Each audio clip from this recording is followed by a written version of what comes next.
నమస్తే, welcome to our channel. నేను ప్రియాంకారావు. ఇప్పటి వరకు ఈ కల్తీ నెయ్యి కేవలం తిరుమల తిరుపతి దేవస్థానం వరకే పరిమితమైంది అనుకున్నాం. కానీ కాదు. ఆ దేవస్థానం నుండి ఆంధ్రప్రదేశ్లో ఉన్న చాలా దేవస్థానాలకి సరఫరా అయింది. ఇది ఇప్పుడు సిట్ చెప్తున్న మాట. ఇది ఎవరో వచ్చి చెప్తున్నది కాదు.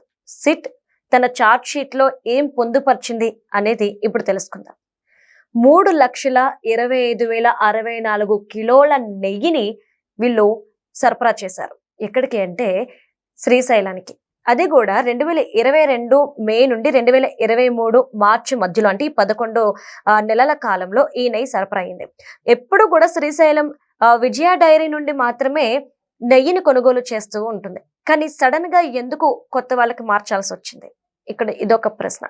అది కూడా రాజేష్ కార్పొరేషన్ అనే ఒక సంస్థ నుండి ఇది తిరుపతికి చెందింది.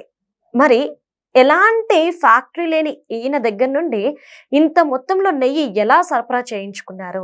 ఇది కూడా బోలే బాబా డైరీ నుండి ఈయన కొని ఇక్కడ నుండి శ్రీశైలానికి ఇచ్చారు. దీనికోసం 15.89 కోట్ల రూపాయలు వెచ్చించారు.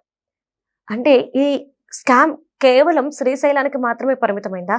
ఇంకా దీనికి అనుబంధంగా ఉన్న దేవస్థానాలకు కూడా ఈ కల్తీ నెయ్యి సరఫరా అయిందా?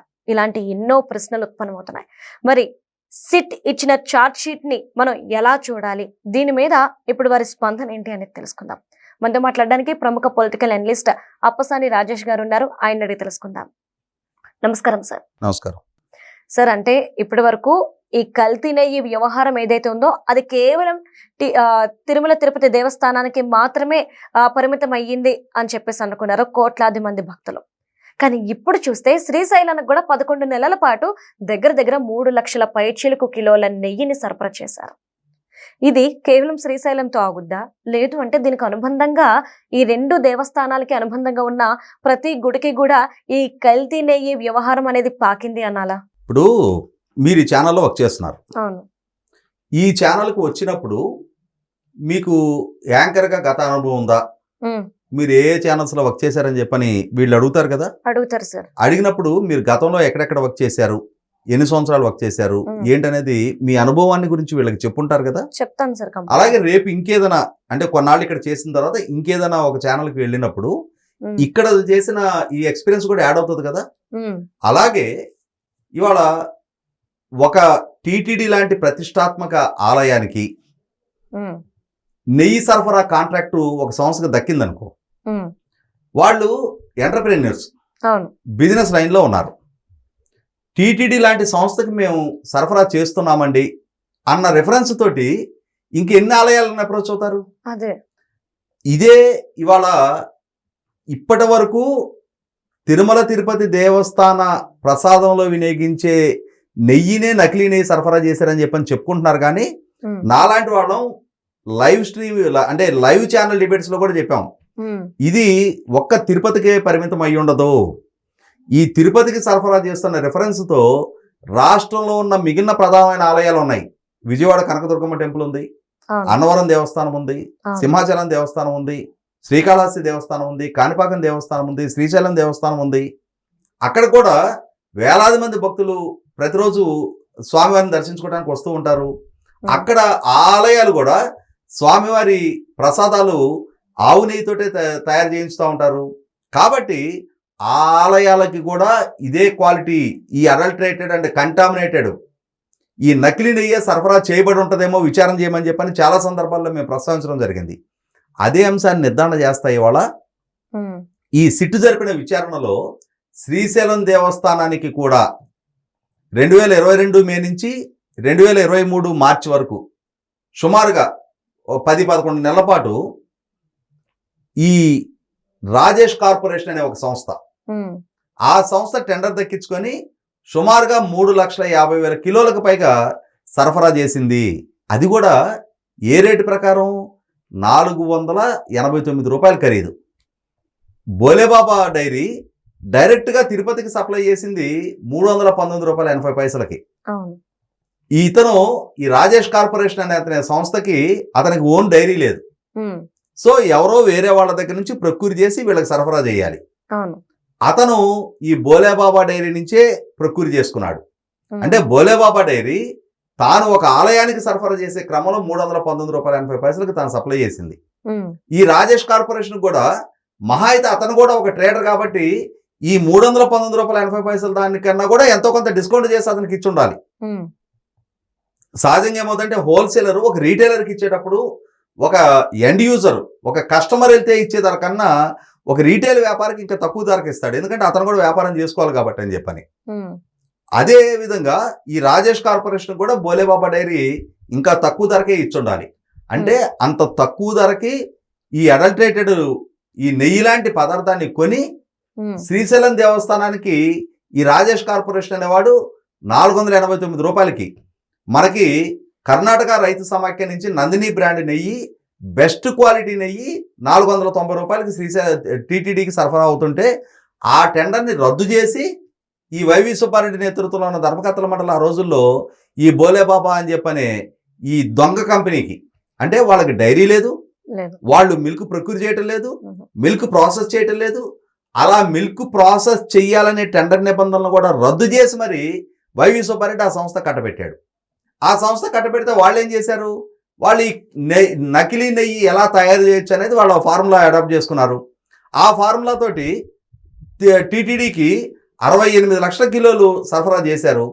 68 లక్షల కిలోలు టీటీడీకి సరఫరా చేసిన వాళ్ళకి 3.5 లక్షల కిలోలు శ్రీశైలంకి సరఫరా చేయడం వాళ్ళకేమో లెక్క. కాబట్టి ఇవాళ రాష్ట్రంలో ఉన్న మిగిలిన దేవాలయాలన్నిటికీ సరఫరా చేశారు. మరి ఇది ఒక రాష్ట్రానికే పరిమితం అవుద్దా? ఇవాళ తెలంగాణలో యాదగిరిగుట్ట టెంపుల్ ఉంది, వేములవాడ టెంపుల్ ఉంది, ఇటువంటి ప్రసిద్ధ పుణ్యక్షేత్రాలు తెలంగాణలో కూడా ఉన్నాయి. కర్ణాటక, మహారాష్ట్ర ఇట్లా దేశవ్యాప్తంగా ప్రముఖ ఆలయాలు ఇంకెన్ని ఉంటాయి.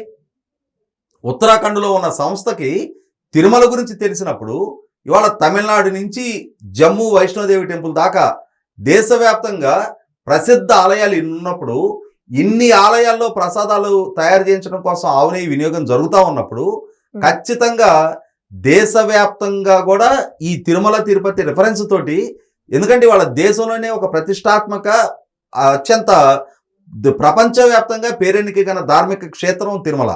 అటువంటి తిరుమలకే సప్లై కాంట్రాక్ట్ మాకు దక్కింది అని అంటే ఆ రిఫరెన్స్ తోటి ఏ సంస్థనైనా అప్రోచ్ కాగలుగుతారు, ఏ ఆలయ యాజమాన్యాన్నైనా ధర్మకర్తల మండలి అయినా సరే వాళ్ళు అప్రోచ్ కాగలుగుంటారు. కాబట్టి ఇక్కడ 100కి 100 పాళ్ళు ఈరోజు శ్రీశైలం గురించి వెలుగులోకి వచ్చింది, తిరుమల గురించి వెలుగులోకి వచ్చిన తర్వాత ఇప్పటి వరకు చర్చనీయాంశం కూడా కాదు అసలు ఈ రాజేష్ కార్పొరేషన్ అనే సంస్థ ఎవరిది. ఆ రాజేష్ కార్పొరేషన్ అనే సంస్థకి 489 రూపాయలకి టెండర్ ఎందుకు కట్టబెట్టారు? ఒక పక్క తిరుమల తిరుపతి దేవస్థానానికి 319 రూపాయలకి సరఫరా చేస్తాము అని చెప్పని బోలేబాబా వాడు వచ్చాడు. అదే క్రమంలో నందిని ది బెస్ట్ క్వాలిటీ నెయ్యి 490 రూపాయలకి సప్లై అవుతా ఉంది. ఆ సప్లై అవుతా ఉన్నప్పుడు మీరు శ్రీశైలం నుంచి కూడా తీసుకోవాలనుకున్నప్పుడు, అంత ధర పెట్టడానికి మీరు సిద్ధపడినప్పుడు డైరెక్ట్గా నందిని నెయ్యే తీసుకోవచ్చు కదా. నందిని నెయ్యి తీసుకోకుండా ఊరు పేరు లేని, సొంత డైరీ లేని వాడు నెయ్యి ఎక్కడి నుంచి తెస్తాడు? ఎక్కడో మార్కెట్ నుంచి ప్రొక్యూర్ చేయాలి. అంటే వాడు ఒక ట్రేడరు. ఆ ట్రేడరు వాడికి సొంత నెయ్యి ఉత్పత్తి చేసే సంస్థే లేనప్పుడు, పాల సేకరణ వ్యవస్థే లేనప్పుడు మరి అటువంటి వాడికి టెండర్ ఎందుకు కట్టబెట్టారు? అంటే ఇక్కడ ఇప్పటి వరకు మనం భావిస్తున్న తిరుమల శ్రీవారికి మాత్రమే ఈ అపచారం పరిమితం కాలేదు. శ్రీశైల క్షేత్రము అపవిత్రమైంది. అలాగే రాష్ట్రంలో దేశంలో ఉన్న ఇంకెన్ని ఆలయాలు ఈ అంటే ఈ విధమైన అడల్టరేటెడ్ నెయ్యి సరఫరాదారుల బారిన పడ్డాయో. ఇప్పటి వరకు ఒక్క తిరుమల తిరుపతి దేవస్థానం నుంచి 20 కోట్ల లడ్డూల తయారీ ద్వారా తిరుమల దర్శనానికి వచ్చిన 20 కోట్ల మంది భక్తులకి ఆ ప్రసాదం పంపిణీ చేయబడిందని చెప్పని విన్నాం మనం. కానీ ఇప్పుడు మనకు అందుతున్న ఈ సమాచారాన్ని బట్టి రాష్ట్ర వ్యాప్తంగా ఉన్న అన్ని ఆలయాలను కూడా ఒక్కసారి మళ్ళీ వెరిఫై చేయాల్సిన అవసరం ఉంది. 100కి 100 పాళ్ళు ఈ బోలేబాబా డైరీ, ఈ వైష్ణవి డైరీ, ఏఆర్ డైరీ లాంటి ఈ సంస్థల ద్వారా ఎన్ని ఆలయాలు ఈ విధంగా అపవిత్రం కావించబడ్డాయి, ఎన్ని కోట్ల మంది భక్తుల మనోభావాలు గాయపరచబడ్డాయి అనేది 100కి 100 పాళ్ళు సమగ్రమైన సమర్థవంతమైన విచారణ జరపాల్సిన అవసరం ఉంది. అసలు సిసల సూత్రధారులు ఒక పక్క ఒక సంస్థకి 319 రూపాయలకి సరఫరా చేస్తున్న అదే కంపెనీ ఇంకొక ఆలయానికి 489 రూపాయలు ఛార్జ్ చేశారు అని అంటే ఈ మధ్యలో ఈ 170 రూపాయలు ఎవరి జేబులోకి వెళ్ళాయి? ఇవాళ భక్తులు భక్తి భావంతో ఆలయానికి వచ్చినప్పుడు వారు ఆ హుండీలో సమర్పించే ఈ కానుకలతోటి కొనుగోలు చేసే ఈ నెయ్యిలో ఇంత మొత్తాల్లో ఈ విధంగా ఈ అవినీతికి ఆస్కారం కలుగుతుంది అని అంటే అసలు అంటే మనకు ఒక సామెత ఉంది, శ్రీశైలంలో శివుడు సొమ్ము గనక ఎవరైనా కొట్టేస్తే వాళ్ళు శిఖరం కూడా దాటరు అని చెప్తారు. కానీ ఇవాళ ఈ విధంగా ఆ శ్రీశైల ఆలయ ప్రతిష్టను మంటగలిపే విధంగా, శ్రీశైల ఆలయ పవిత్రతను దెబ్బతీసే విధంగా 3.5 లక్షల కేజీల ఈ అడల్టరేటెడ్ నెయ్యి సరఫరా జరిగిందనేది నిర్ధారణ అవుతున్న నేపథ్యంలో ఈ సొమ్ము కొట్టేసిన వ్యక్తులు ఎవరు, ఈ 170 రూపాయలు ఈ మధ్యలో ఈ మార్జిన్ కొట్టేసిన ఈ రాజేష్ కార్పొరేషన్ యాజమాన్యం ఎవరనేది నిగ్గు తేల్చాల్సిన అవసరం ఉంది. శ్రీశైలం దేవస్థానం విషయంలో కూడా ఒక సమగ్రమైన విచారణ జరిపి అసలు బాధ్యుల్ని చట్టం ముందు దోషులుగా ఎక్స్పోజ్ చేసి తీరాల్సిన అవసరం ఉంది. Right, thank you so much sir.